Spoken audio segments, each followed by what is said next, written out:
Hey everyone, this is Arsenal Fan Circle, Season 2, Episode 42. I got Alonso, Usman, Tony, and Mahir. Gunded News. Thanks for joining me, everyone. Hey Mahir, how are you? Feeling What good? a week! What a What a week, week! right? Yeah, let's just talk about the week in general, and then we'll get into yesterday's game. So you go, Mahir. I mean, really, against the champions, where is this kind of performance before restart? Before a whole Corona restart, where is these type of performances where we can go and beat the top six side? I mean, European champions, current Premier League champions. I mean, geez, Louise, man. Bring it on, right? I mean, we're not gonna have massive possession, but we're getting the results, Tony. And talk about Liverpool and yesterday's game in unison just for a second, Tony. It's I'll mainly talk about yesterday because it's pretty much the first time we had a 90-minute performance, or actually 80, since we didn't play that hard the first 10. But it's nice to see everybody devoted and playing and giving them the passion they need to be. And it's nice to get a win against a top team. Yeah, it really engenders belief in the team. Alonso, the two games in unison. Your thoughts, real quickly. Yeah, I think that everybody's played very well. I think everybody played their part, and when we needed goals, we got them. So it's very impressive that we beat, two great teams, and we need that kind of that confidence going forward. And Usman. Credit to the boys. We're getting these results from two of the best teams in the league. Going into them, you're always thinking to yourself, it's going to be a double loss. But surprisingly, we turned those double losses into two wins on the bounce. So, massive confidence booster from the Liverpool game and more from the Man City game up to the final. And yeah, proud of them. Yeah, proud of the boys. And what you're having, I think, is a buy-in from all of the squad now. There has been disciplinary issues that Arteta's dealt with. I think he's done very, very well in addressing those issues, and some of them are going ongoing. But Mahir, 31 days after losing 3-0 on the restart, we lost two matches City in the Etihad. Now, circumstances were against us. We had a player sent off in that game. Yeah, who was it? David That was Luiz. David Luiz was sent off. So this is David Luiz's redemption. He comes back yesterday and plays a commanding game at the back. But 31 days later, we lose to City 3-0. And yesterday, we were able to turn it around, Mahir. I mean, really a bummer blood. Yeah, like, and the performance from all of the guys. I mean, when was it? Tony actually said it best. When last did we actually see this happening? Like a full 90 minutes performance, not one half FC. Not talking about the old Arsenal, one half FC. One half is fantastic. We got the position and then we concede last minute in for first half, and then second half is all over the place. It's absolute shambles.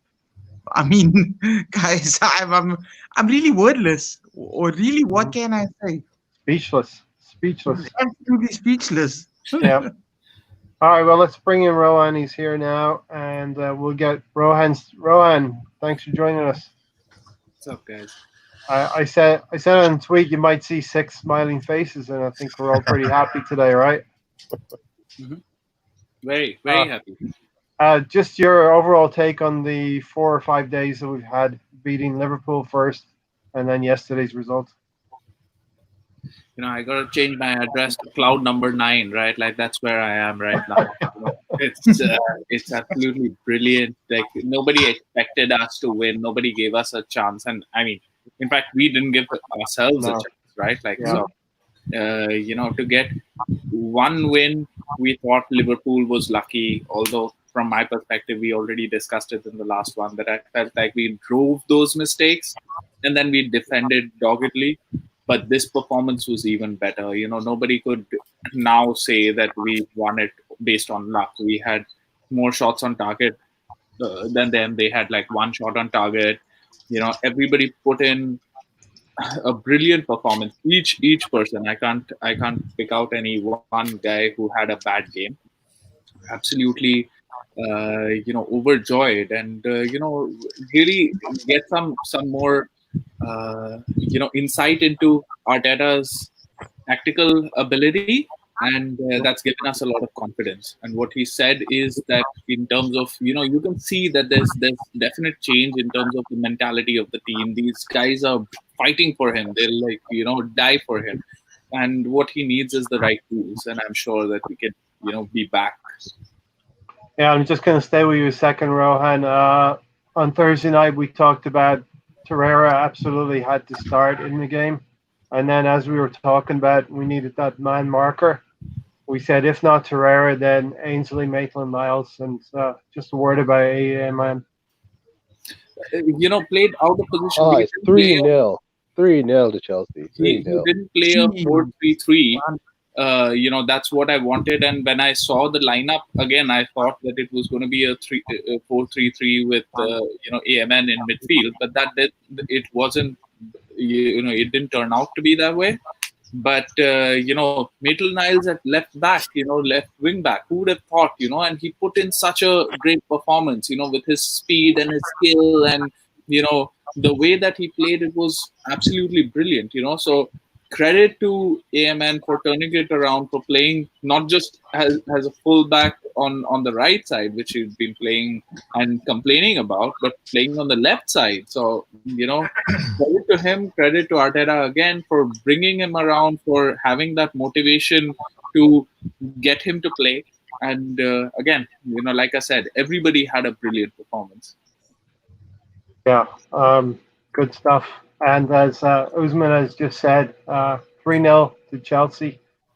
I think we can safely say now they will be in the final with us, and we got to get ready for Chelsea. But Tony, I wanted to come to you about your thoughts about the last 5 days. Like I said earlier, it's nice to finally see us play for the 90 minutes. Yeah, and whereas we rode our luck a little bit against Liverpool, and we took our chances, and we had to withstand them for 70% possession. Yesterday was a different kettle of fish. Still think we're allowing too many shots and not getting off enough, because had 7 attempts total in the 2 games, and yeah. I mean, I'll agree with that, and definitely if I'll agree with that. Definitely, if we can't have everything at once. We can't have perfect football. So let's start getting results first, Tony, and then let's show the owners that Arteta is worthy of that backing. Let's get a couple of players in. Let's ship a few more out, and players that he's coaching into playing well right now. And let's move them on, and then be ready for next season. We just can't get down on the same pounds backward, not to make mistakes. We've been lucky not to make any the last 2 games. Yeah.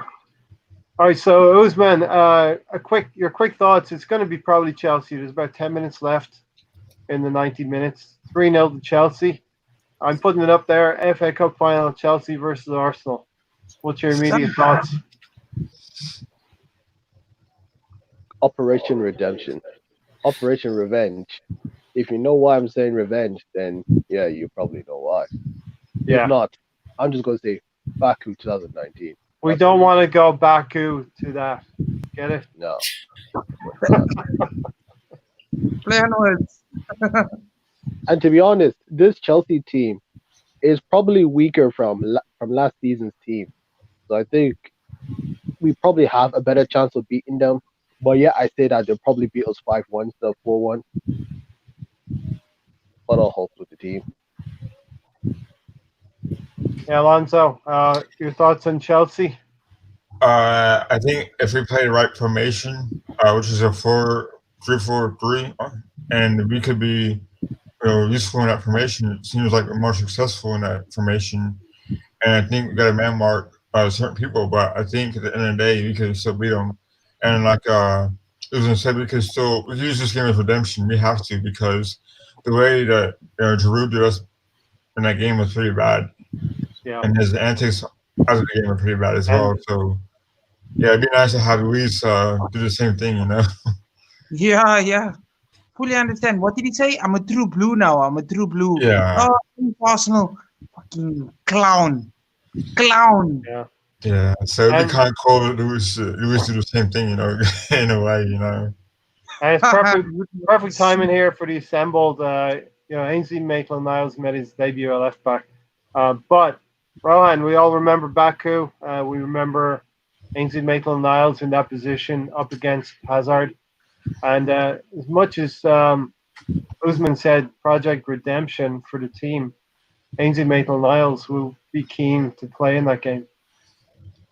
Sure. I mean, we all need to, of course, we need to get redemption for Baku, but it's not about. Let's just forget Baku for a minute. Yeah. I agree with the fact that that I feel that Chelsea aren't as strong. Of course, they've been signed too many players this season. They're gonna have a much better squad next season. But right now with Hazard not being here, and now when I'm thinking about it, it might be better that we play a Chelsea team with Giroud up top. Because nowadays we are playing with three central defenders, so we can sort of nullify his his heading ability or his ability in the air. Yeah. And he's not the fastest guy in the world, right? So he's not going to run in behind. So we might be able to push up and take the game to Chelsea. So versus if we were against United, which would have been Rashford and Martial and stuff, who were pace merchants, and it might have been more difficult there. Now that I'm thinking, maybe I'm just trying to make this story into what is preferable for Arsenal, but I really think that now it might be better for us to sort of go in. But that being said, we've just picked up 1 point against them. We've been unlucky. We played well in the first Premier League game that we played. We were winning until very late, and then we lost it.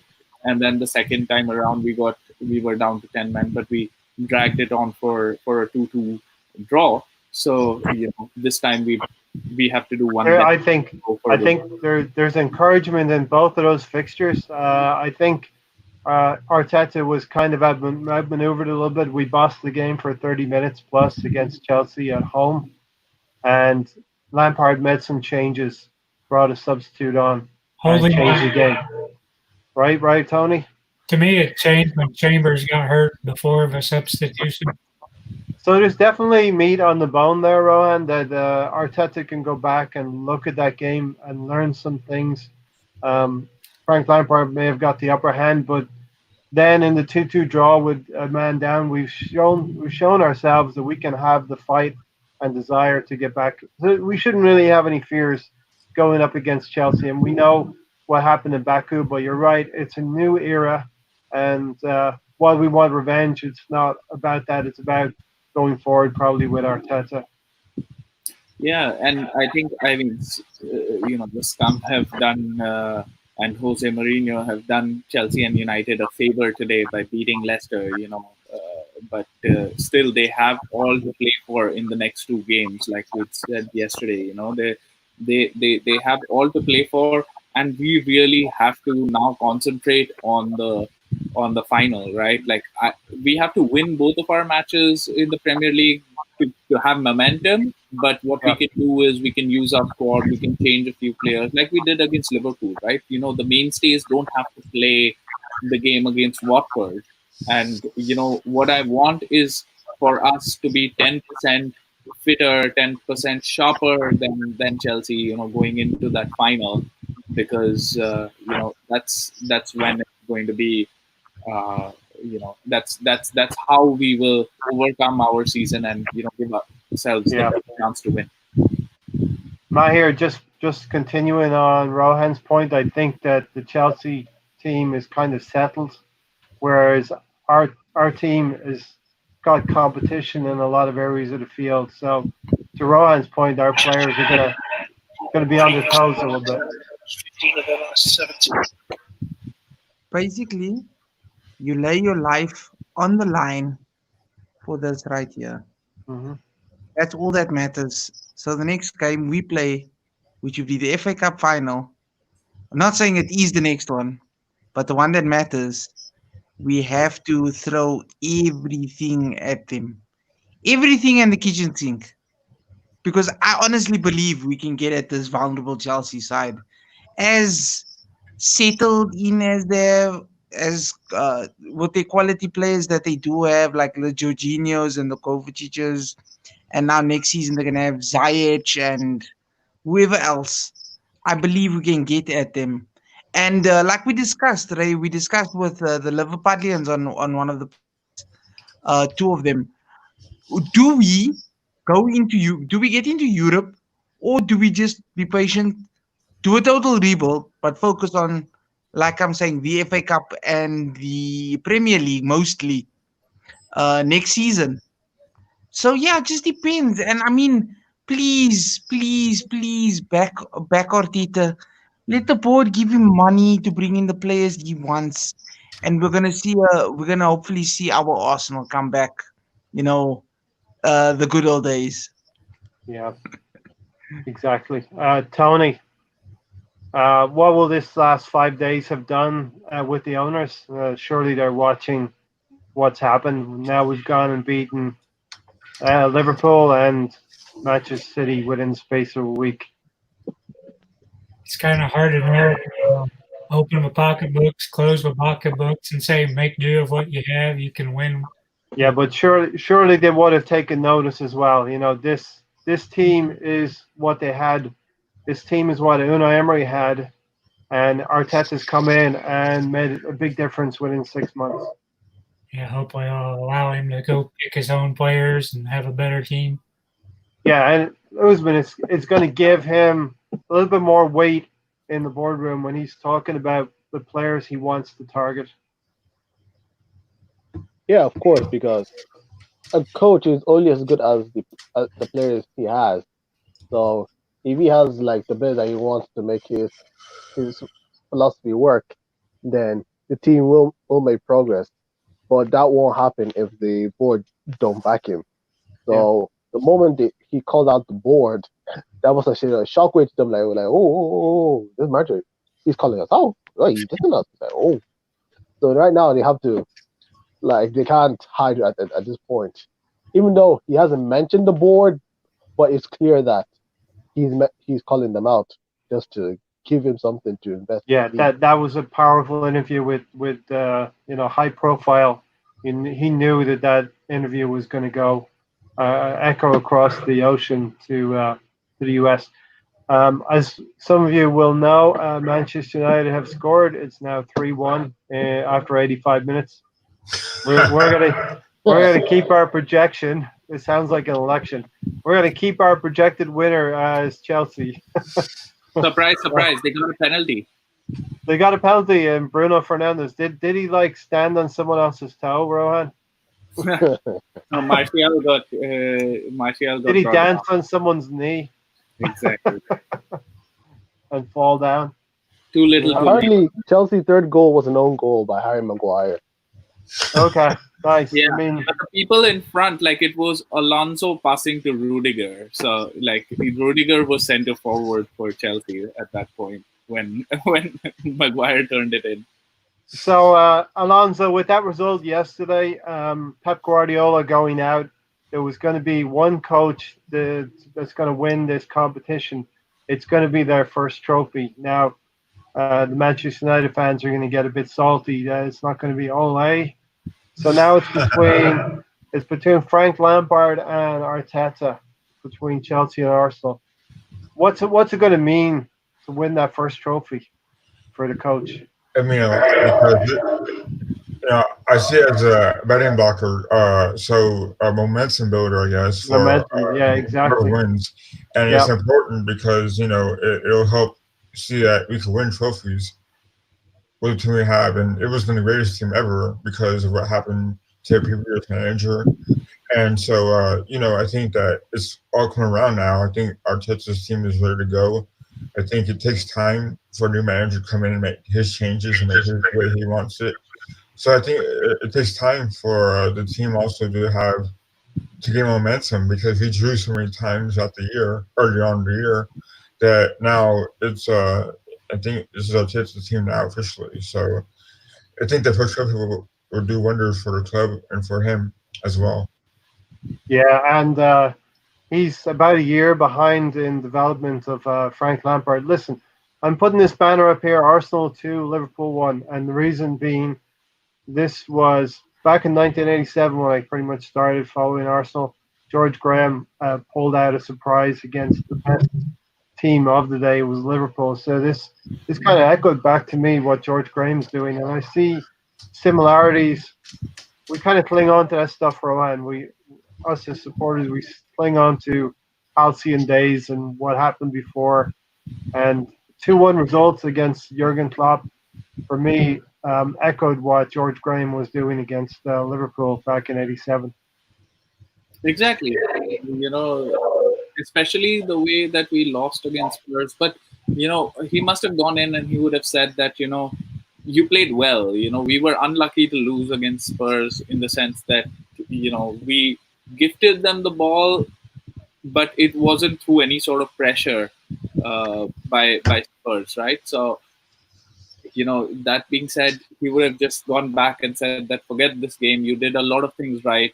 Just don't do the mistakes and you'll be fine. And which is what we did, right? Like against Liverpool, we coerced them. As much as people are going to say we got lucky, but both of these goals that we scored were coerced by us. And then they did try. It's not like they were on the beach. They had 70% of the possession. They had like 18-20 shots on target or something like that. So they try. They just wouldn't capitalize on it. And similarly, yesterday, City had 70-odd% possession. They tried to have shots, but they had one shot on target. That shot was by Mahrez, I think. That was the only shot they had, and that was a brilliant save by Martinez at that point. When required, he's stepping up. Apart from that, I had said many times on Friday that what I don't want to see is cutbacks from Manchester City. I mean, and that's what they tried the whole game. They just kept trying that. And, there's only one chance that Sterling had clear cut, which he missed. He dragged wide. And you sometimes need that bit of luck. But other than that, we defended it doggedly. Luiz, Xhaka in the right position. I have to call them out. Yesterday, I think that we were having a conversation and it was said that Xhaka had a 7 game, but I will disagree. I've watched that game. I've watched highlights again. He was in the right place. How many times did he cut off the cutback? He kept his eye open.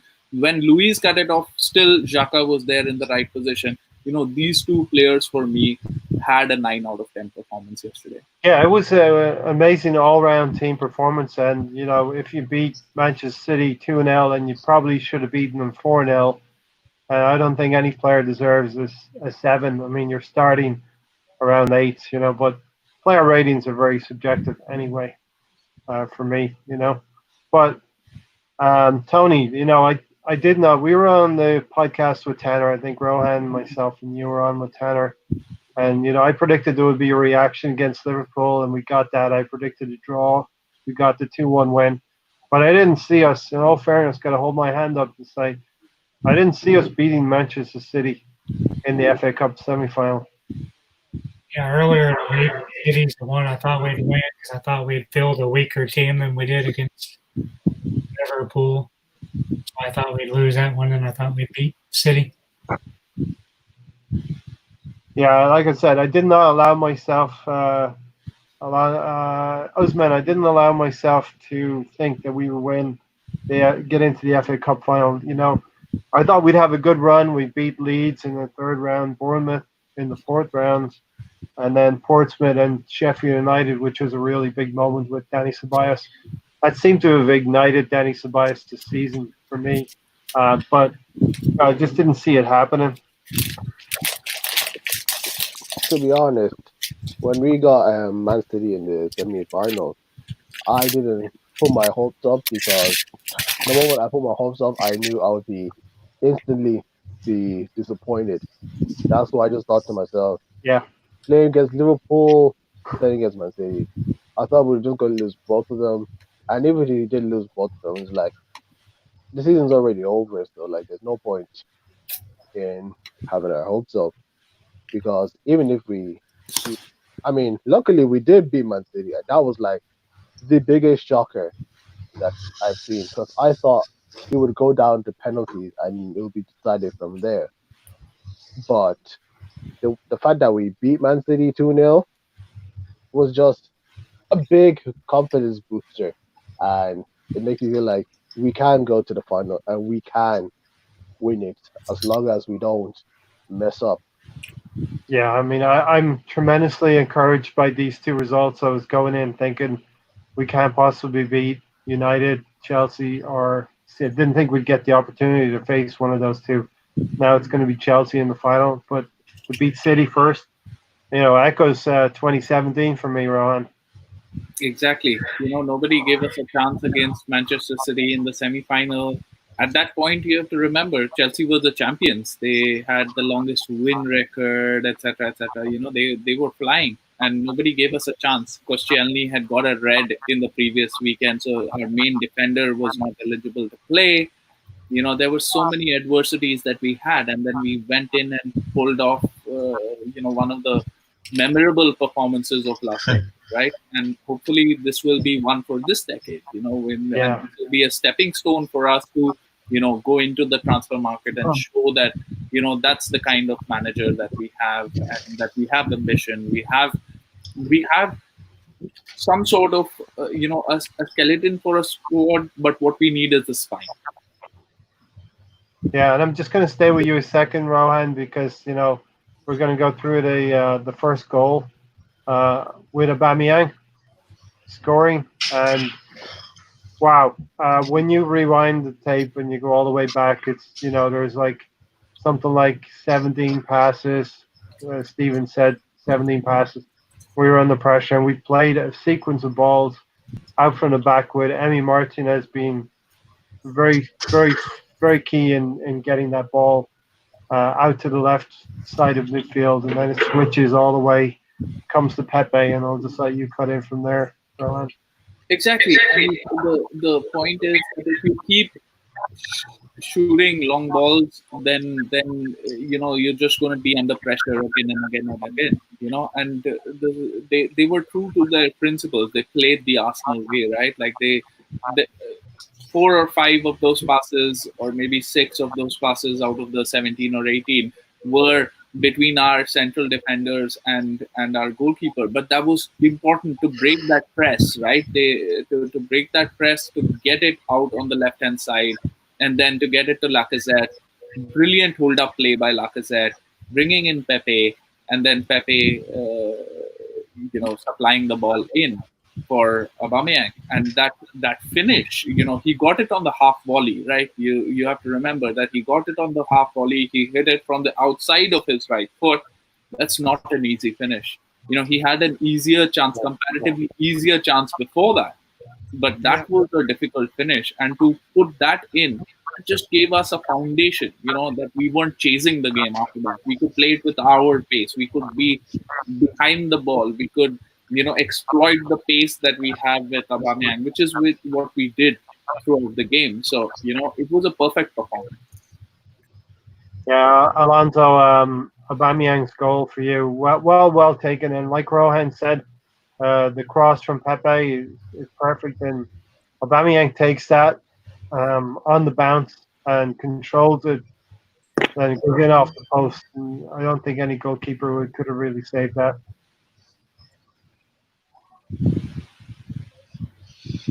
Yeah, and I think that Pepe and Aubameyang have kind of good chemistry because that's the second time that's happened this year where Pepe has been the ball into Aubameyang, and Aubameyang scored. I believe that was him. But yeah, it was a good team effort. Newcastle. It was Lacazette? Newcastle, yeah. Okay. Yeah, and so I think that it kind of shows that the team has good chemistry as well. When you have 17 passes in a row that leads to goal, it reminds you of the old Arsenal way, but we would just keep on passing until we got a goal in. So credit to the team for that, having the direct passing go their way. I think that having a good goalkeeper as well, start that off is pretty impressive as well. My here, we're starting to see an imprint of what Arteta's doing. Take the Liverpool game and what Lacazette did. We sort of set the trap for Liverpool. I was on a podcast earlier with Jack Mack, one of the guys, and we were pretty much saying I think maybe Liverpool have become a little bit easy to read in their tendencies from Alisson to play to Van Dijk, and Lacazette jumped all over that for that Liverpool win for us to beat Liverpool. But we're also seeing these passes out from the back. Aubameyang got this 17 pass goal. Think of Saka's goal as well against Wolves. That came all the way from the back as well. 12 or 13 passes there. So we're starting to see something amazing that Arteta started to. Once he's getting the players on the training field, he's starting to give them good habits. My ear. Yeah, I mean, one other thing that I picked up on is, you remember, earlier on in the season, how disappointed we were at the chances we were being given and that they weren't able to take. What I've noticed now with the team playing for Arteta, really well. Thanks a lot, Dave. Is that we are able to finish our chances.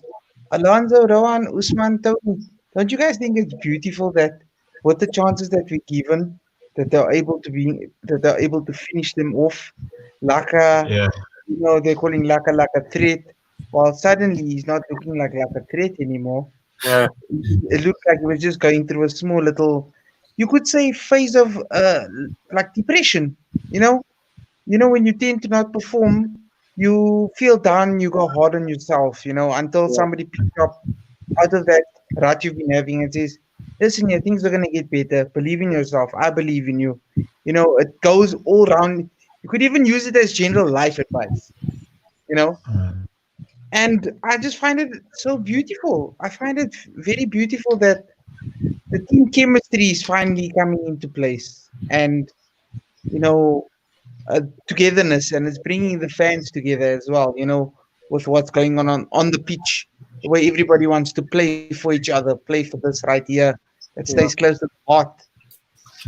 Usman, what do you attribute Lacazette's improved play in the last 3 or 4 games, or what do you attribute Arteta doing with the squad to make them better?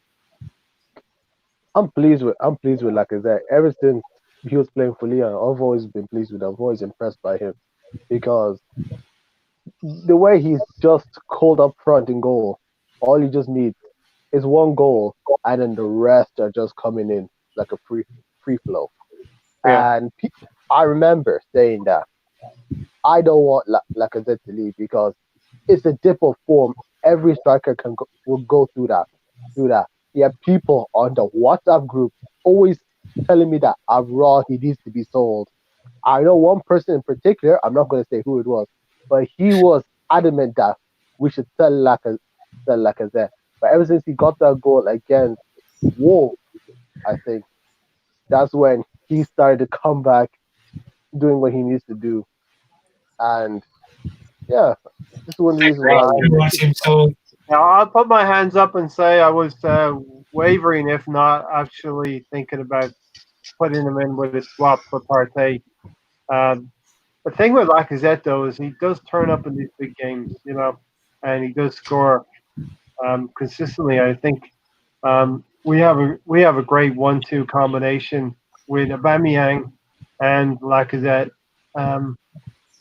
Tony, I'll give you some limelight here. To me, Lacazette still goes back to hurting his ankle, and during that time, the team completely dropped tools. They were sitting third before he got injured. Comes back, team not doing anything. They got unsettled him. His ankle was still bothering him. Then he started getting inconsistent game time. And once he finally started getting game time, he started scoring and doing what he does best. Yeah. Rohan, good question here from the assembled. Bamiyang missed a chance, and every striker is going to miss a chance. But we never. I was always worried at 1-0 until we got that second goal, and we're going to talk about the second goal a little bit later. We'll definitely be mentioning a Scottish left back in that conversation for sure. This is the quality person that Tierney seems to be. But Aubameyang missed that chance just before he scored. And if City had scored, what do we think could have happened? These are tough things to answer right now, Ron. I mean, City eventually had just one shot on target, right? So I mean, they wouldn't have won that game based on that statistic. So that's what I want to say. When I was watching it live, I felt like it was an easy chance. He got 1-on-1, and he should have scored that. But then when I watched it again, he had, I think it was Otamendi who was, or I'm not sure who it was, but the defender was rushing towards him. So so he didn't have time enough to go forward the ball. Maybe what he could have done was tap the ball ahead, and then he would have got clattered, maybe won a penalty there. But if he hit it too hard, then Edison would have got the ball and nothing would have come out of it. So it wasn't as simple as it turns out to be, as it looks to be, because he had to control the ball and then take it forward. But if a guy scores two out of the 3 chances that he gets in the game, you can't blame him. That's gold. Yeah. I want to take this comment from Stephen, and thanks for joining me, Stephen. I gave you a heads up earlier. I've been surprised by how many City and Liverpool fans have congratulated us after beating their team. Just goes to show class and humility from the fans of 2 of the best teams in Europe. 100%. And I was talking to Jack Mack earlier on the stream as well. To check that out. But basically, I think of it that we're sitting at the 3rd tier. We're like in the 3rd row of the grid, Usman. We're in the 3rd row, and Liverpool's on the 1st row. We're in pole position, and each of those fans are looking at City. City are looking at Liverpool. Liverpool's looking at City, and they want something bad to happen to each other. And we are the friends of Liverpool right now. But I was saying, hopefully, we can be challenging. I'll be talking to Jack in future seasons and be like, we're in competition with you now, That's kind of how I'm playing it, Usman, Yeah, I see where you're coming from, but I would say to be back challenging for the title, we need at least 5 years, to challenge for the title. Because right now, we are far away from that place we used to be. Yeah. And before we get to challenging for the title, we have to be consistent in the top 4. And like you said, challenging for the title is phase 1. Europe tier is tier 2, and the 3rd tier is basically Everton's tier. This is where they're very comfortable at. This is where they've been for years and never. They've been in the Euro phase, but always came back to their own place. So yeah, we just need a few more years at least before we can be challenging with them. Yeah, Alonso, I've been using the Formula 1 terminology here. We want to be on pole position again, but we got to start qualifying on the 2nd row and challenge for the Champions League spots, Alonso. Yeah, and it's interesting how soccer is, or football is, because you use the example of, getting like 5 years or 3 years. I mean, look at teams like Wolves. Look at teams like Leicester, who Leicester won without that. That was a great season. And look at Wolves; they have a great coach who motivates them, and they've been lucky to have good players on the team. So, I think that Usman's right. I think you need to have maybe 3 years, and especially with Arteta. But I think what's different, Arteta is he has passion, and he's played for Arsenal, so he knows what it takes to have quality players and to have a team that's made for Arsenal. I think that he has he has some of the players right now, like Tierney, like Aubameyang, like Lacazette. But Lacazette and Aubameyang may leave. So I like it's an evolution. It's an evolution as far as the team he wants. But They're still holdover from yeah. Yeah, Rohan, good point, Alonso. Rohan, the project. How long do you think the Arteta project can last? Will he be? Is he devoted to Arsenal for an amount of time like 5 years? He definitely should be. We have really given him the chance at a top club without him having that sort of experience. And the way he speaks about the club, he's spoken about it many times. He feels that that Arsenal is a big club. He genuinely does believe it, which it is. And he does love the club, and he understands the fabric of the club. He's not an outsider. He's played at the club for like 6 years or so. Yeah. So he does understand the rivalries. He does understand the fans, and the way he's put it out. He's not mincing his words. And the only reason why I think he might not be successful is, or the only reason or situation in which he's not successful is if the board does not back him. Other than that, I think he's a young manager. We should tap into his talents. He has learned from the best. He has definitely got the motivational capabilities to bring a squad together, to bring to turn players around, and we have to capitalize on it.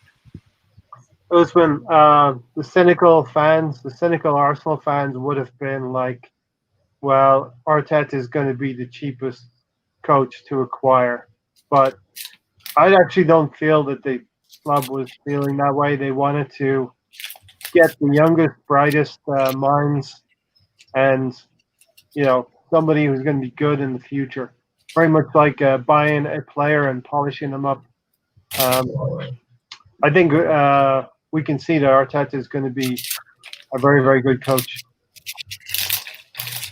To be honest, when you say it that way, I never thought of it the moment when Emery was sacked, because I was always thinking we need a manager for now, like he can come in and do what he needs to do right now, Yeah. and hopefully can do for a few more years down the line.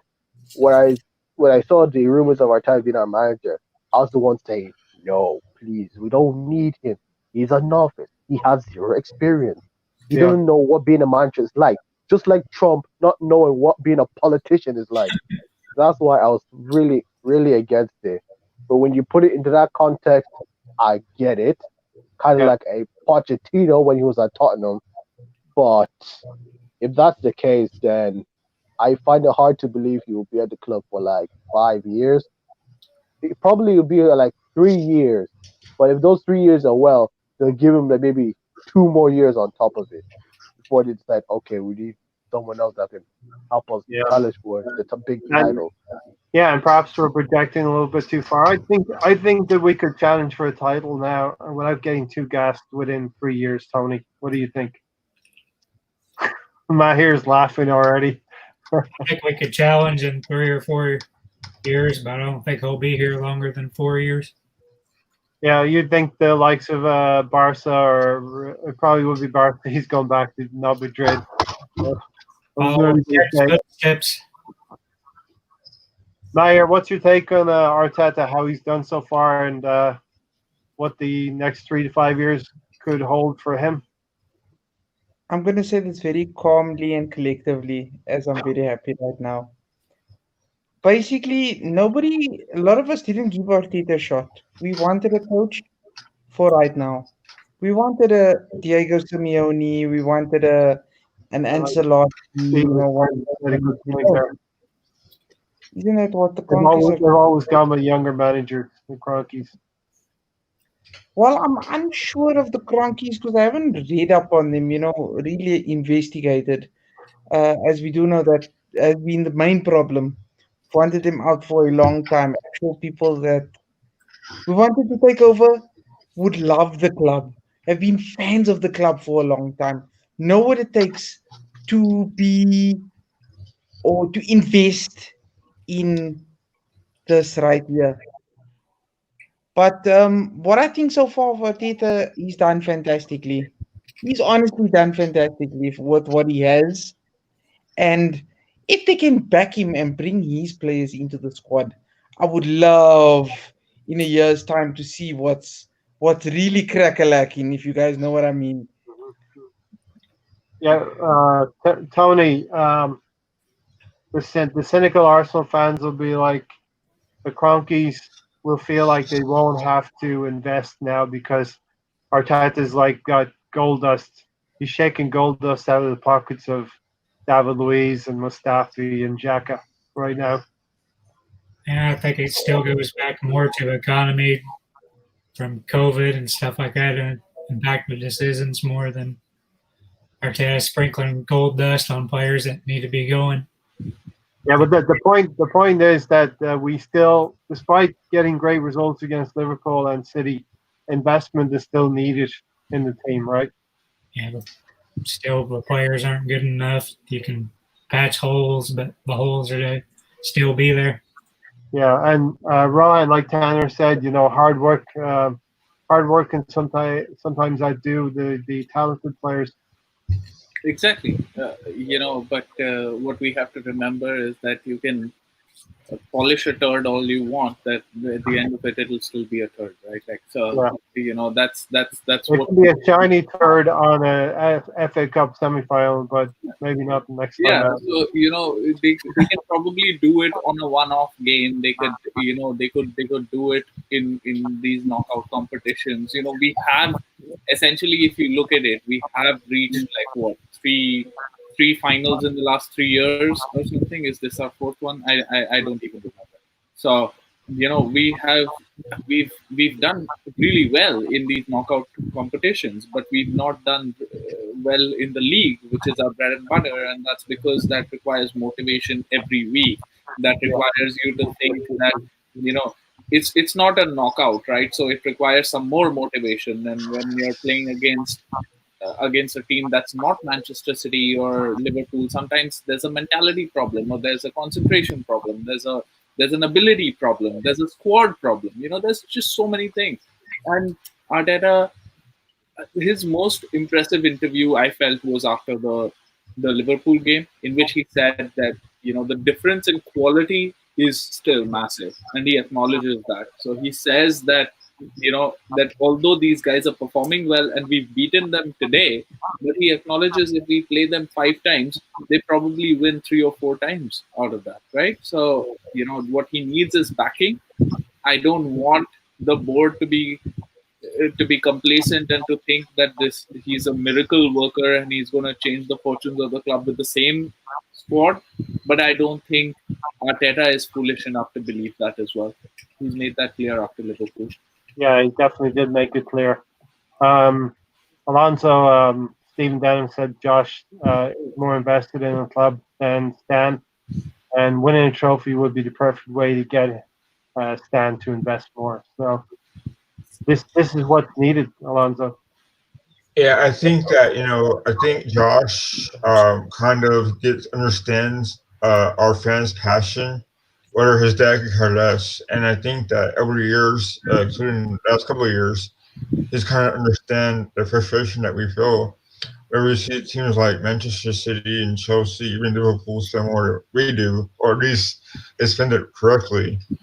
And I think that's my biggest weakness for years is that we spend money on players that we don't really need or we don't give enough chances to succeed. And so I think that if you win a trophy, the final, I think that's important as well. That's a stepping stone. And if Josh sees that, he has to understand that we need more. Because I remember my guy Tessa talking about magic, and right now we don't have that magic that Liverpool have. And so his interview was quite humbling, and he expressed himself very well there. And so I think that Josh sees it as more of a fan base club to see that we need to invest more, and hopefully that works out for us. Yeah, I hope in the next few years we can start to get a little bit more excited as hopefully we address the areas. Mahir, we know the areas that need to be addressed. We need signing in midfield, especially. Yeah, two attacking midfield, a defensive midfielder, and two quality centre backs, or a quality centre back and a right back, if I'm not mistaken. Yeah, you're the guy that needs two candy, goes into the store for two candy bars and comes out with three candy bars and a bag of crisps as well. Yeah, and a Powerade as well, you know, a Gatorade, as you guys would know it. And, yeah, two Powerades, a bag of Doritos. Nice one, Maher. Nice one. Okay, Usman, De Gea had a nightmare in goal, isn't it? Outstanding that we have two. I want to get you on record here. We have two great goalkeepers at our club. I'm surprised that De Gea had a nightmare in goal because I didn't watch the match. I was only checking the details. And secondly, I thought Sergio Romero was the one being in goals because I thought he would put a better performance than that. God. Once De Gea was known as one of the best goalkeepers in the world. Yeah. And now he's not. Right now, I don't think he's even top 5 best. Neuer is still the best goalkeeper in the world. Don't care what people say. But Neuer, yeah. what a fall from grace. Fall from grace. Yeah, Rowan, what's usually a goalkeeping position is something that you can maintain your form into your 30s. You know, they say goalkeepers can do it late 30s. What's happened to David De Gea? I don't know. He needs to go to the eye doctor or something. I think like he's absolutely lost his. Somebody hit him on the head or something. You know, he's lost his hand-eye coordination. He's conceded the maximum number of goals that led to errors by goalkeepers. He's on top of that stat. 2 of the goals today are howlers by him, especially the second one, straight at him, and he's let that in. You know, United fans must be thinking that their fax machines should have been working at that point because he's resting on his laurels now. It's not even like he's had this bad season. He's been like this for about 2 seasons now, maybe more, because since the time Jose Mourinho was there, he was already started. He had already started being happy. Maybe it was the Mourinho effect. He was the same way when he went into and maybe it is the Mourinho effect. He's just like snapped something in him. He went into the Euros last time or the World Cup, and he had a couple of howlers there as well. And then he's continued that into the United season. And it's amazing to see that this guy that we didn't rate, really, he's been on our bench for 10 years, and we've put up with some bad performances by goalkeepers in that time. Just remember, we've had Almunia, I think, in the last decade. We've had Czech, we've had Fabianski, and amongst all of them, this guy was just sitting there, and he's pulled out performance after performance. I would personally feel bad if he lost his place as soon as Leno came in, because he's just done so well. He's done well, and for me, he's got to stay in. If a player is playing well and form, they got to stay in the team. Yeah. For me. Now, a reset in the start of the season might be a little bit different. Tony, Stephen said we need to win trophies for the next generation of players to want to follow Arsenal and support us. We did this in the middle of the last decade. We won the FA Cup, but we never seemed to build on it. So, question is twofold. We need to win trophies for the next generation, but can we kick on as well? Under Arteta, surely he's not going to stand for just FA Cup success if we get it. Well, we won 3 FA Cups in 4 years. We've dropped out of Champions League since then. Those trophies gave us nothing besides more trophies in the cabinet. Yeah. I don't think that's what triggers it. I think they have to buy into what we have. We're still able to attract big players. I don't think that's died off yet. We just have to go identify for proper talent and get them signed up. Okay, so Rowan, we're 1-0 up against City. Or are you thinking what I'm thinking? We need that second goal. Most Gooners worldwide are thinking we're not comfortable at 1-0 because we didn't have the possession. City had a spell, but didn't really hurt us. every time they went down the score line, I was just like looking in the middle of the box and who's there and how many people we had. And there were times when we had like 8, 9, 10 players in the box. We were trying to. We knew what they were going to do, and we defended it really well. So I didn't think that at any point I was hugely concerned. Of course, it's always a concern. They can, with a flick of the switch, they have the quality to, really turn it on and score a couple of goals. But, our performance, it wasn't lucky. We didn't get lucky. We pushed them out to the wing, and we said you can cross them in. We've got 3 central defenders, and you have Sterling and Jesus up front, who are not the biggest guys. So, we'll take our chances there, but you can't play us through the middle. And we didn't allow them to play us through the middle. We were dogged. We were, we were single-minded in our defending. When we had to clear our lines, we did that. When we had to play out, we did that. It was. I didn't feel a lot of pressure yesterday. All right, so I think at this point we're going to get into Tony's section, and then we're going to debate that and continue on with what happened in the second part of the show, second part of the match. So Tony, this is the Tony Don Juan Man of the Match. This is Tony's section, Usman, where he chooses the man of the match, and we either agree with him or we tear him apart. Yeah, I almost went with by committee since there's so many 7 and 8. I almost went with 3 left-sided players: Uba, Niles, and Charity. But I went with you and Niles as Don Juan.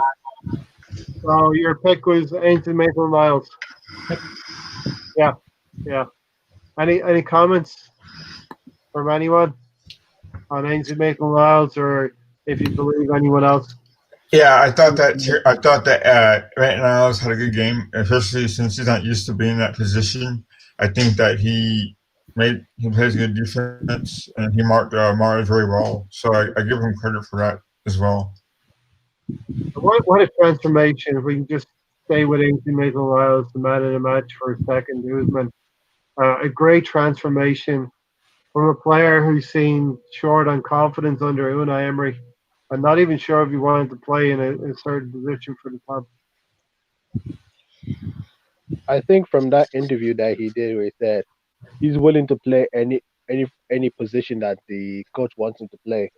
And that, from the moment I realized, all right, then he's willing to do whatever it takes just to make sure he gets into the team and does what he needs to do. And I agree with him being the Tony Don Juan Man of the match. I'll just say a bit of a debate for Pierre-Emerick Aubameyang, probably because of his goals. Yeah. And I know there was like one where he could have just shot the ball around the keeper rather than straight at him to make it like 3-0 and got himself a hat trick. Yep. But I'm not complaining. I'm fine with it the way it is. Yeah, Rowan, just a word on Ainsley Maitland-Niles, and we can, you got to give a mention to David Luiz and maybe Tierney, and definitely Aubameyang too. See, Aubameyang is the obvious shout. He scored 2 goals for the game, and he's won us the game. So it's expected out of him, right? He's our highest goal scorer. Once he gets in those positions, especially for the second goal, the Henry-esque finish that he has, all of that is expected. But when you have only 30% possession of the ball, that means that you're going to be under pressure. So it has to be your midfield or your defense that has to come into play. Maitland-Niles had a really good game, playing out of position. Hasn't been in the squad lately, but came in and had a wonderful performance. I don't mind that. From my perspective, everyone played really well. Be it Tierney, even Mustafi was okay. Lacazette has a good game. Pepe, supplying the assist for one and for the second goal, his hold-up play was the one that created the opportunity for Tierney to put in that ball. So although that assist goes to Tierney, but the main work had to be done by Pepe there. But for me, personally, I think there are two contenders for man of the match. One is David Luiz, who just nixed it for me. He put his head on the line. He put his foot in the right place. He just kept on.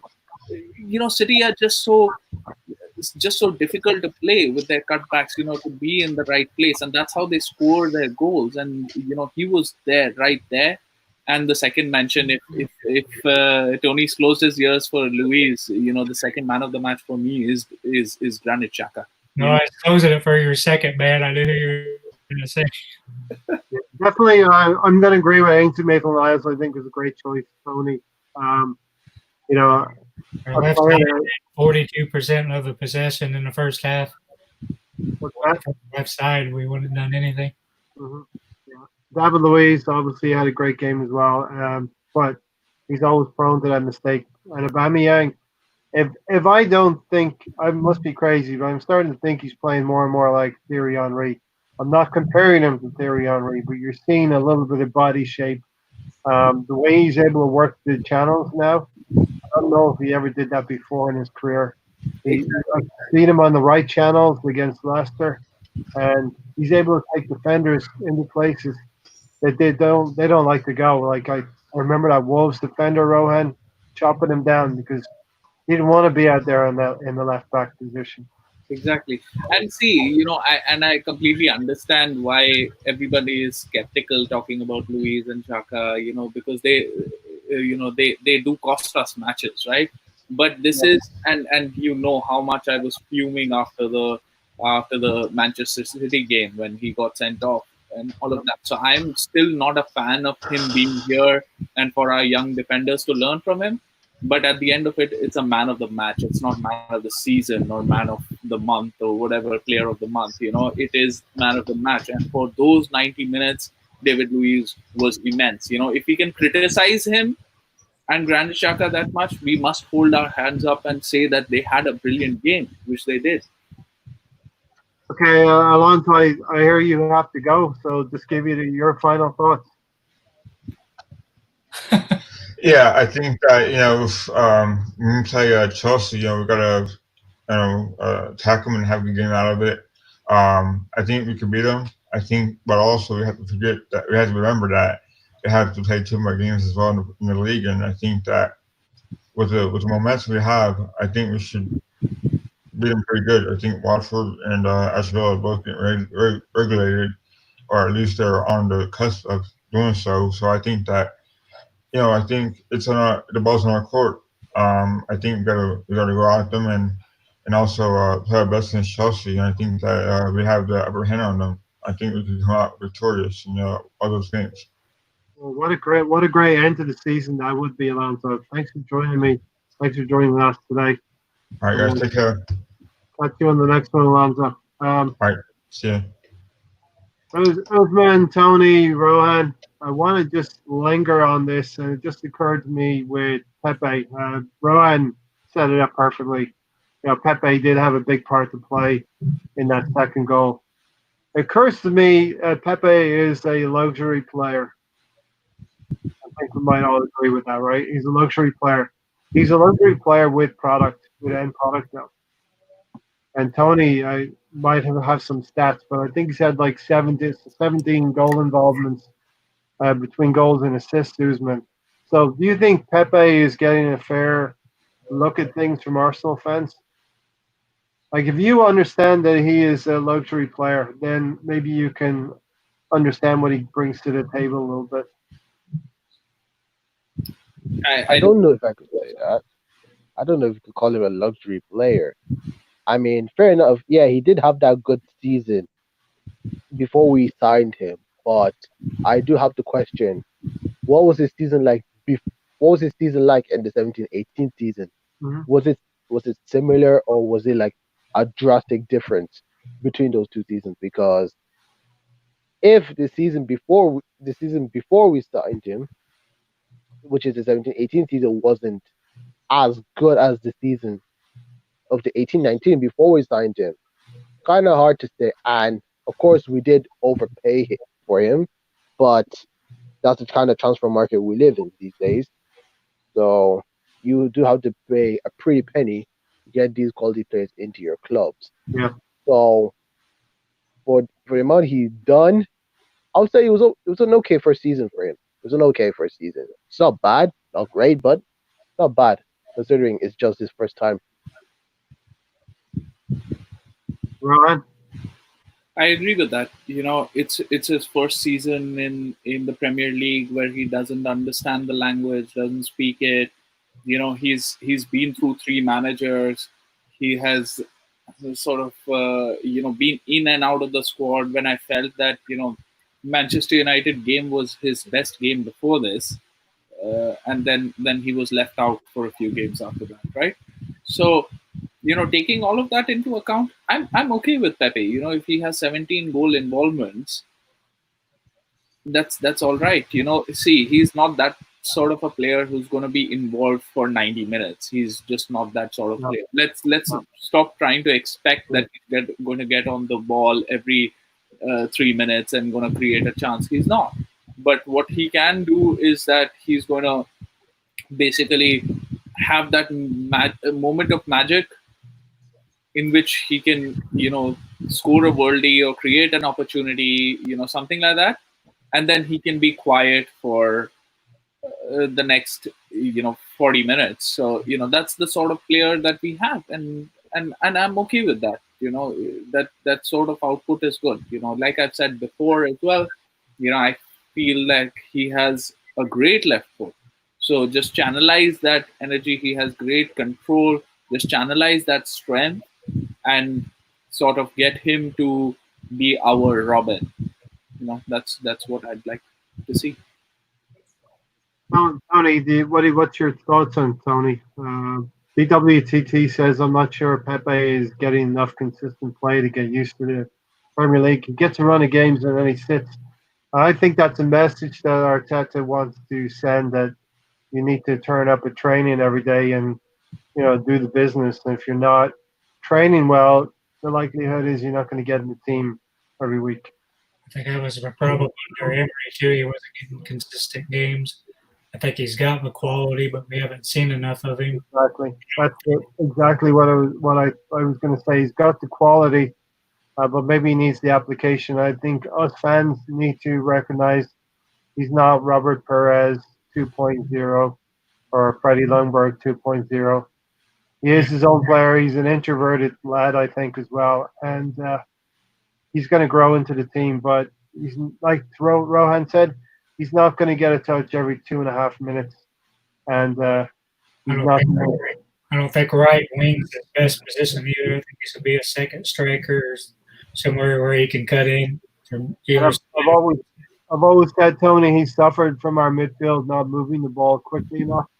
And it's something that has happened to Ceballos since the Sheffield United game. I think Arteta's really managed Ceballos in a great way in the intervening games, that he's moving the ball a lot quicker, Usman. So maybe midfield could help Pepe as well. Yeah, we still need a ball carrying midfield so we can get it down the middle and just not the flanks. Yeah. Yeah, I guess, because one place I did check, it said that the kind of positions he can play were apparently that right mid was his primary position, that he can also play as a right wing or he could play as a striker. Mm-hmm. So probably maybe I'm just thinking to myself. Yeah, I would love to see him maybe in a 2 with Aubameyang playing as a 2. I want to see if that would happen. Maybe that's crazy, but my only complaint against him, he never seems to put it up in 4th or 5th gear. He always just never seems to hit his high speed that it's there. Steve Denham has 100% faith in Pepe. There's still a lot more to come from him. Let's not forget he's had no support from right back rotation. He's going to be a big player for us. So I believe in it too, Stephen. You want to move on, Rowan, to the second goal yesterday? Sure. Yeah, Pepe's got a big part to play in that. Kieran Tierney carries the ball forward on the left-hand side and plays the ball to Pepe. And, you're amazed about the cover that City doesn't have. They should have. But we're going to take that all day long. And I love Tierney's interview afterwards. He said it wasn't a goal scoring pass, but Aubameyang made it so. Yeah, so that was great play. That was great hold up play by Pepe, like I already said, and he passed it back to Tierney.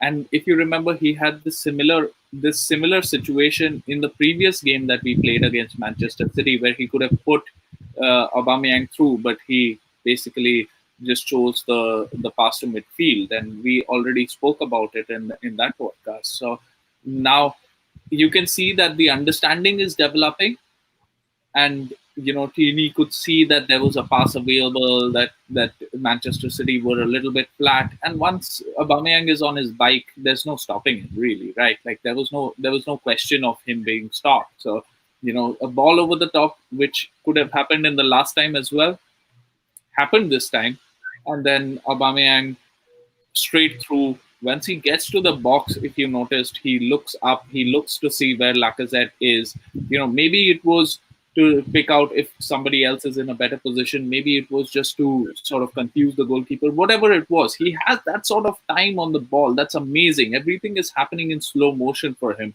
While we have to remember, he's running at full pace with the ball at his feet, with a defender running at full pace behind him, and he has the time to look up, then look back, makes his mind up, slots it in.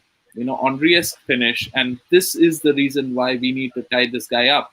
Just imagine if we had, some guy who didn't have pace. Let's say this chance fell to Giroud a couple of times, a couple of years ago, or even if it was Lacazette. Lacazette has a different set of skills, but this is what we have with Aubameyang. This is what he gets to the table, and this is why we need to sign him up. Usman, the second goal. Yeah, I love the second goal, and it was a good goal indeed. I think the part that made the goal, I would say it was. You could say it was Pepe, but I was thinking that pass from Kieran Tierney was Marcelo-esque quality.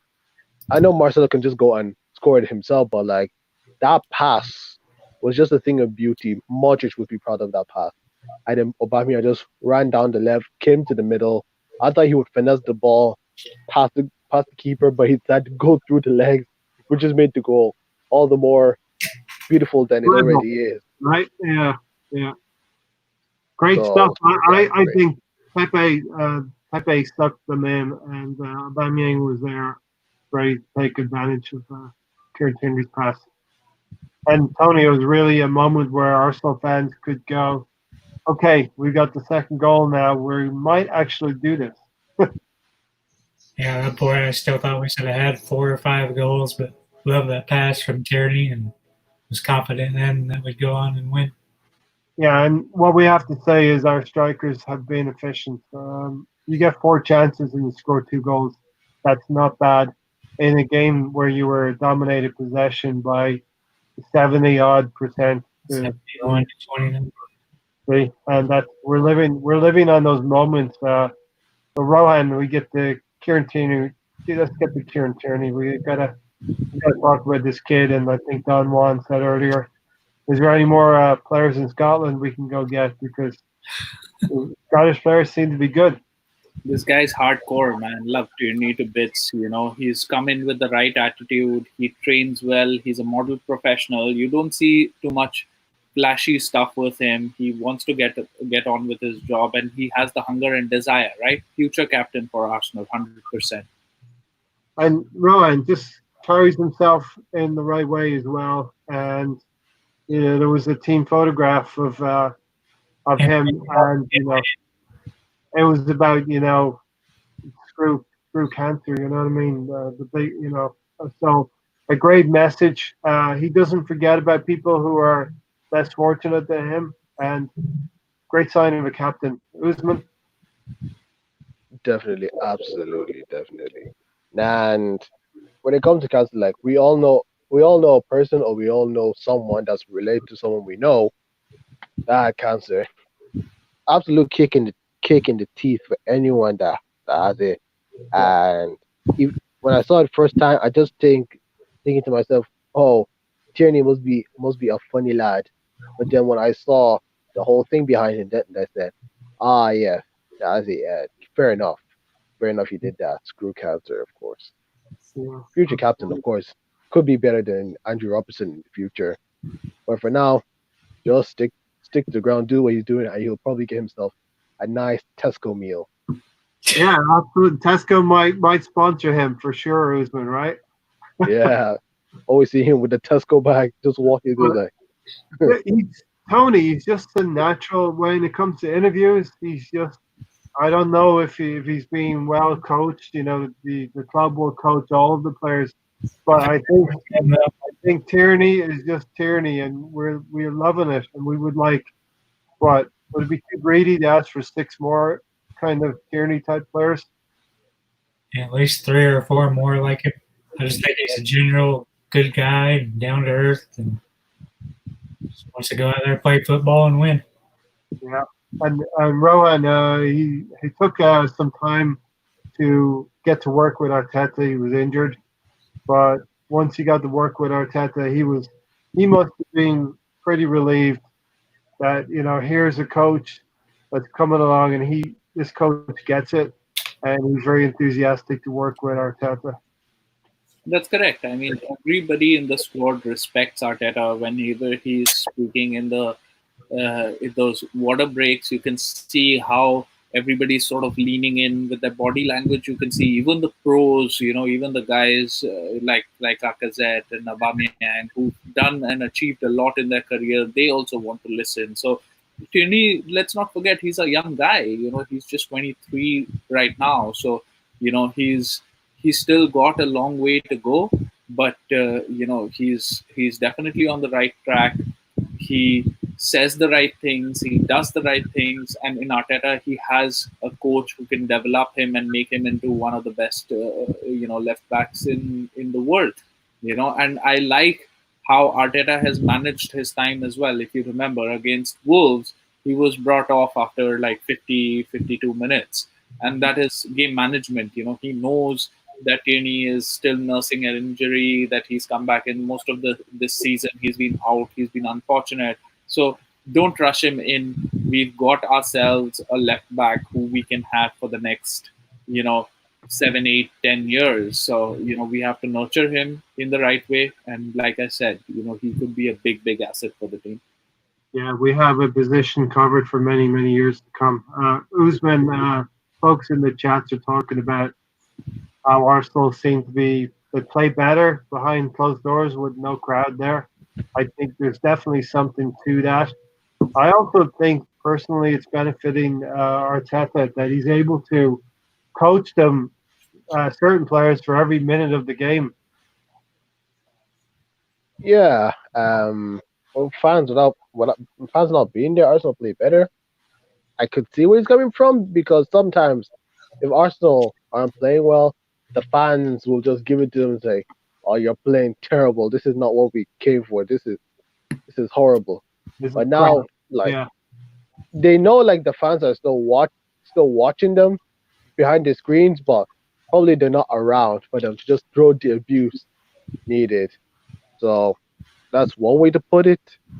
And when it comes to like the future players that we have, like I already know, like Martinelli is a striker. Martinelli is a striker who can play on the left hand side. People think that, oh, he's just a left hand side player. Like, no, Martinelli is a striker who can also play on that left hand side. Leave that left hand side for Bukayo Saka when he becomes better. Yeah. The right wing, hopefully Pepe for a few more years, or maybe Rhys Nelson, time will tell. But yeah, with the players that we do have, we should like keep them for as long as they can with us, and just help the younger players into getting into the kind of performance that they need to be putting in the pitch. And yeah, the future is bright for us, even though no one in the world wants to say that. They prefer talking about the Mason Greenwood, the Tammy Abrahams, the Mason Mounts, the Brandon Williams. Wait, Just letting them know we have better youngsters than most of them, even Chelsea. Yeah. This is what I've been clinging to as well, Usman. We have youngsters who can be stars in the Premier League, and our crop of youngsters are better than Chelsea's or Man United's. And that's going to be offset by Man United and Chelsea being more powerful in the transfer market. But we're going to be able to balance that seesaw by having the exciting young kids coming through. Definitely, of course, because the thing is, if you look at some of our youngsters, look at Saka. In a few more years, if he becomes a first team regular, he can walk into the English national team if Rashford's not playing the left hand side, or yeah, if he's not there, Martinelli can make it into the Brazilian national team in the near future, and yeah. Look at Saka already, Usman. He's third in the assist charts behind Kevin De Bruyne and Trent Alexander. So people are sleeping on Saka. I think even already they're not aware. And this is his breakout season. He's only going to get better. Because think about it, he's only 18 years old and he's putting up stats like this. That is impressive for someone his age, even though he's not a Kylian Mbappe or a Jadon Sancho, who's just a wonder kid. It is pretty impressive to see players of that young of an age putting these performances. Now, people might say, "Oh, it's probably because the team is bad," which could happen in other countries, not Ajax. But yeah, I think it's even more impressive that with the team being bad, Saka is doing bits. And I think it's even more impressive with number 14 here. He's carrying our season, even with the rest of the team being so bad. The young kids in Aubameyang are carrying us. definitely. But I don't think it's the youngsters that are carrying us. I just think they're just doing what they need to do, and before they know it, they'll find themselves being regulars in that team. Because look at Liverpool example. Nathaniel Klein was their starting right back, but because he got injured, Trent was actually a right mid, was thrown into that right back position on his debut against Manchester United at Old Trafford. He held his own, and then next season he was put in that position permanently, and the rest was history. Yeah, definitely. Tony, a little word about Arteta coaching on the sideline and how I think he's actually developing his coaching skills through this situation, that he is able to coach the players and actually learn more than he would have if there was crowds back in the stadium. Yeah, he himself just a couple of weeks ago saying how much it helps not having a crowd, that the players play better. I think it allows him to give better directions and coach them up during the game instead of doing it in training. He's doing training on the pitch, which is the best thing he can really do. Yeah.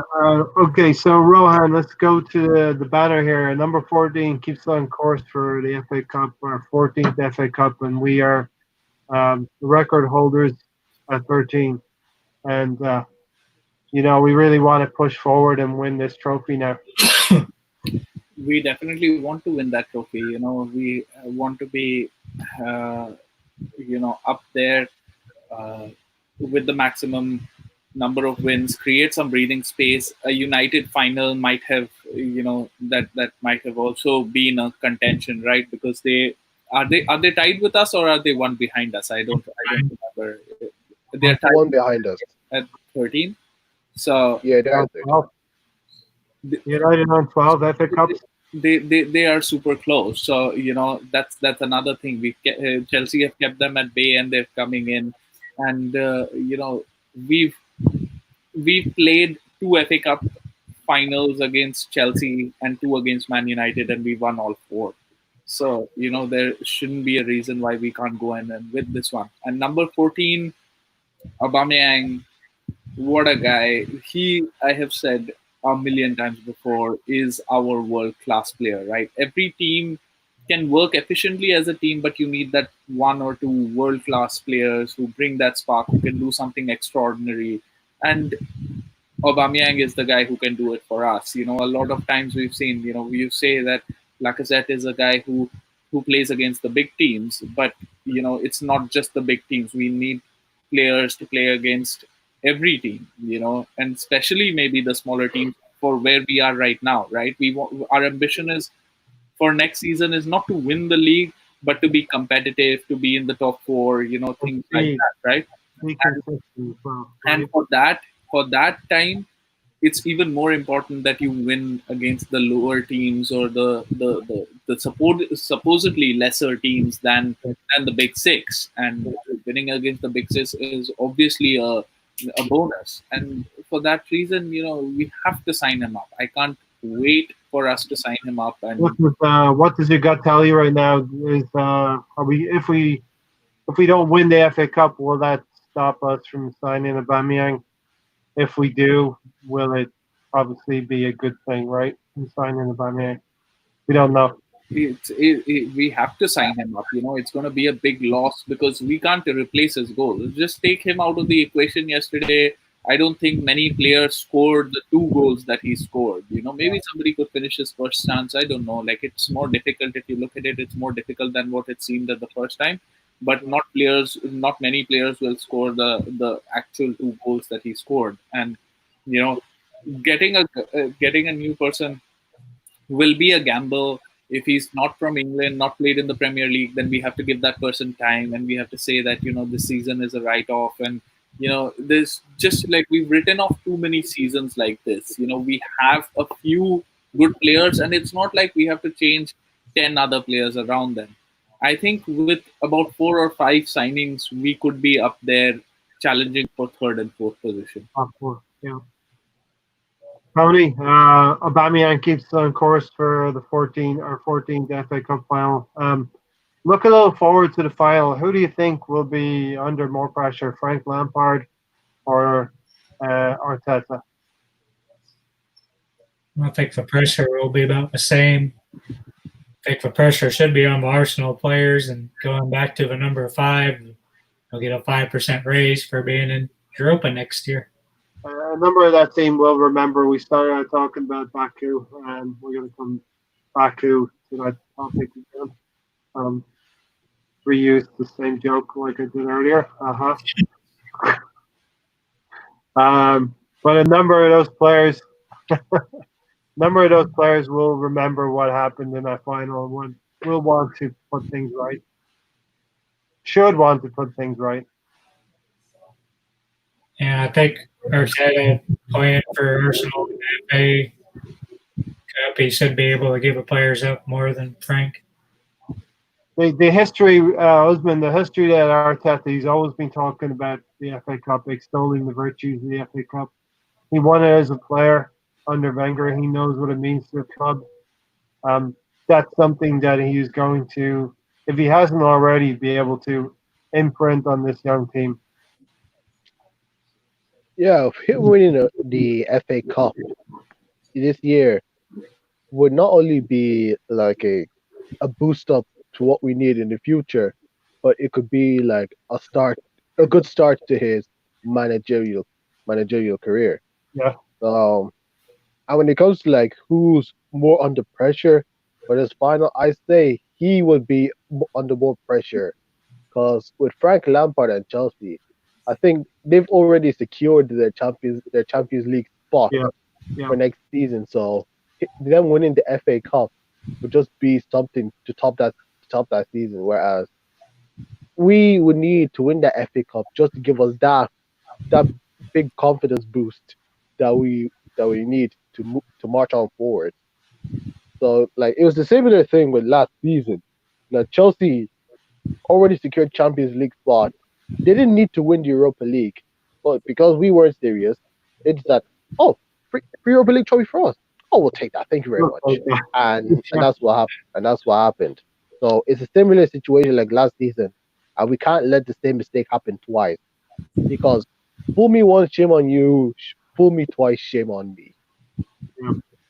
Yeah, Rohan's definitely it's a situation for we have a lot of experienced players in our team that haven't won anything.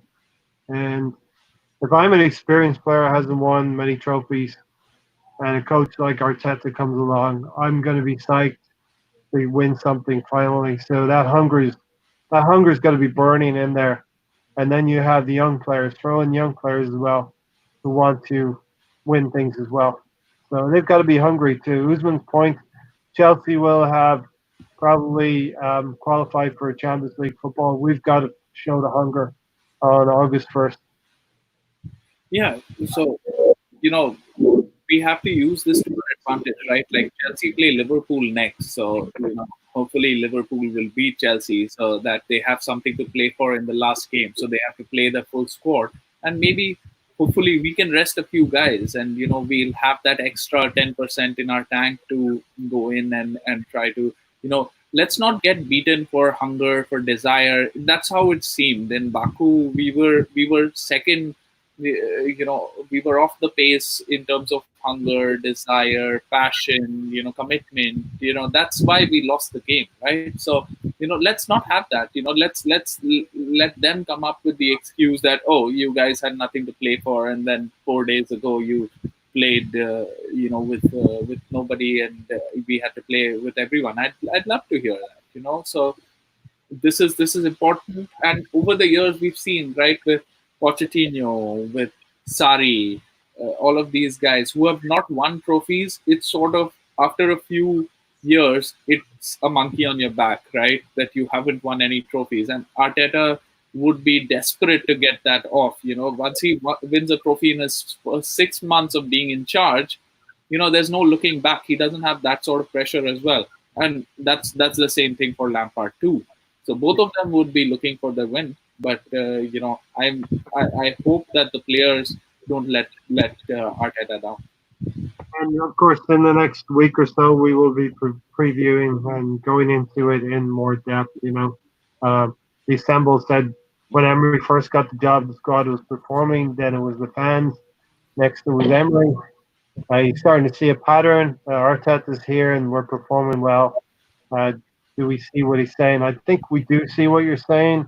The Assemble that, like you said, Rohan, you can polish a turd, but it's still a turd. We have players who are, can do a job, but not going to do it consistently. You can get a performance here and there. I think Arteta knows that he has to go out and get the players that have a strong mentality and players who have ability as well. Don't be fooled. He's worked with the best players in the world, right? He's worked with the Kevin De Bruyne's and the Aguero, so he knows where the levels are at. So he will not be fooled by a couple of performances that these guys are putting in. He can see them on the training pitch, and he knows what quality difference we have, and he's going to make that clear to the board. And now it's for the board to decide, whether they want to back him or they want to just be also Rans. And if that is the way it is, then he's going to move on. The Assemble is asking why shouldn't we win the league? We're playing less games than most of our rivals. Even with playing less games than our rivals, we don't have the quality to win the league yet. Because winning the league for now is very, very difficult. It's not just about performing in one game. It's about performing in 38 games. You need a bit of luck also on your side.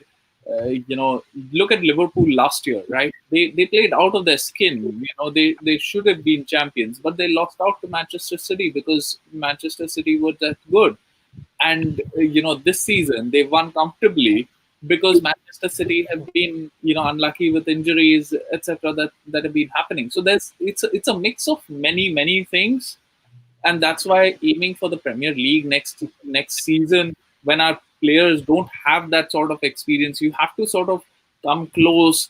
You have to maybe finish a close second or third. Maybe 7, 8, 6 points behind the champions, and then you can think next year I can take it up a notch, and win it. And the most important thing is that, your strikers win you matches, but defenders win you leagues, right? So we have to have that base. Till now, our base is not secure. Until the time that our spine is not perfect, Yeah. you can forget about winning the. We're living in Tony. We're living in an era where you have to get 90 points plus win the league, and Arsenal has won league titles before and Premier Leagues, but we never got 90 points to win the league. Yeah, we That's, just that's don't. the task. That's the task ahead of Arteta in the next 3 to 5 years. Yeah, with the quality of players we have now, we don't have a consistency at all to get anywhere close to 90. That's why we're so far behind Liverpool and City. And Usman, we're going to go around on final thoughts now. We've been going for an hour and a half. So, your final thoughts? I'm definitely stoked about beating Manchester City. I did not allow myself to think about that happening. But now I'm allowing myself to think about Chelsea. And, it's going to be a 50-50 game for me, and it's going to be fascinating. Yeah, the final is definitely going to be 50-50, and we need to be on the front foot from the first to the last minute. Under no circumstances should we switch off the switch for at least a second, because the moment we do that, Chelsea will capitalize on it, and then they will go and take the game. We've seen Jurgen Klopp and Pep say the same thing. We switched off, and that's what happens when you switch off, right? Yeah, but with Liverpool, they've already won the league, so it's like maybe they had nothing else to play for except the 100-point record that apparently they were trying to get. Man City does nothing. Man City, they had nothing else to fight for except except they're still in the Champions League. They think they have an advantage, but they're still playing against Real Madrid, so most likely they're going to get knocked out from that. So I don't think Man City were just up for it in that game, even though they were still putting us under immense pressure. But hey, it is what it is. They are definitely going to go into the transfer market. They need to buy players for sure. But this is an Arsenal pod. We're worried about ourselves here. Tony, final thoughts? I'm just waiting for the window to open up in 8 days and see what business we're to do. Go get Thomas Partey, right? Yeah. Can't imagine a guy having a release clause and not paying it for 4 or 5 months. And Tony, our season goes on, and we've got to be consistent, and we got to treat it like we need 6 points to win the league. We got to address Aston Villa and Watford and be clinical and professional, because that's what big teams do. Yeah, we just need it for consistency. I just don't think we can qualify for Europe through the league, but I still think Chelsea, us getting 1 point out of those 2 games is the biggest disappointment. I think we should at least. I think a lot of teams can look through the league. If you don't get your goals, you go back and you say, well, we dropped 2 points here. And for us, we all know where we dropped the points against Brighton twice. Right, Ron? Exactly. I mean, there have been many times in the season where we could have, it's like last season as well, right? Like it's almost like teams don't want to finish in the top 4. They just keep slipping up. There is a time when Liverpool pipped us to 4th spot, in which I remember we had 75 points and they had 76, and we finished 5th. And now we're talking about top 4 in the mid 60s. So in terms of points, so that's where the levels are at. The top teams, the 1 and 2, Liverpool and Manchester City, have raised the bar, and 3 and 4 have sort of fallen down. Yeah. But we shouldn't concern ourselves with anyone else. At this point, what we have to look at is this is a chance for silverware. We need to go in and win it. It's just 2 more weeks of this game, and this season, which has been a terrible season, which has been such a write-off. We've had so much turmoil, and if we go in and win that, maybe in the transfer market that will affect as well, because people are going to think that even if Arsenal aren't playing well, they get to finals, they win finals, they have trophies. So that might be a pull. I'm smiling because you're saying even with our seasons being so terrible, we do what Tottenham can't. We get the finals, That's and true. we have chances of winning finals as well, and hopefully we can do Just that. think about it. Sometimes it brings things into perspective. How many teams do you think in English tier, right? There are 92 teams in the English tier. How many of them get to finals every year? We got to the League Cup final. We got to the semi final of the Europa League under Wenger in his last season, and we lost out. We were unlucky against Atletico Madrid. Next season we played Manchester City in the League Cup final. Then last season we played Baku, the Europa League final. This season we're playing the FA Cup final. It's no mean feat. It's not simple for teams to get into finals so consistently. Even if we win it sometimes, we don't win it sometimes, that's fine. But that's why we are such a big club. And let's not forget, I'll give you one last stat, that City, this was their first loss in a domestic competition for the last 880 odd years. So 880 odd days, sorry. And just think about it, that out of the last 10 trophies available, domestic trophies available, City have won 8 of them. So that's the magnitude of the task that the lads pulled off yesterday. Yeah. Anyone else for a final thought before I close it out? I'm just gonna thank Usman. You got something? Yeah, I got one thing to say. There's this article that came out. Apparently, Arsenal are willing to activate a Sporting Lisbon youngsters release clause of 45 million euros called, I think it's Gelson Fernandez or something like that. I was wondering, has anyone heard of him? No, I seen it yesterday too or Friday. I had no idea who he is. I just thought, why are we willing to spend over 40 million on a youngster, someone we don't know? Unless our name's Real Madrid. Nah. Yeah. Listen, thanks Usman for joining us today. Really appreciate you reaching out to me. You wanted to come on. Irrespective of the result, you said irrespective of the result, you want to come on the podcast. So props to you. Yeah. Because if I was feeling good, I'll come on. If I wasn't feeling good, I'll still come on and just reveal how I was feeling. Yeah, that's what we do. Sometimes it's for therapy, right, Rohan? Definitely. Sometimes we need to talk about it, right? It's like a bunch of friends talking in a pub, right? Like that's how we feel. And then everybody in the comments as well, they keep us engaged.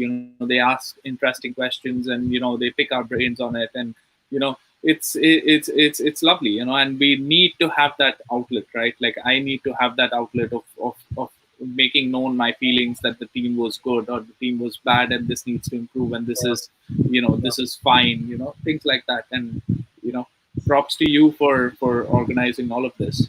Thanks. Listen, it would be an amazing thing if we like Rohan said, that the season being so terrible, and we could sign off with a trophy.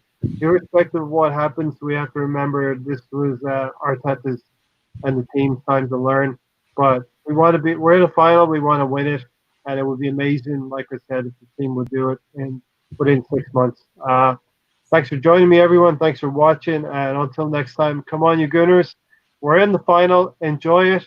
2 weeks from now, we'll see what happens. Take care, everyone. Come on, you Gunners.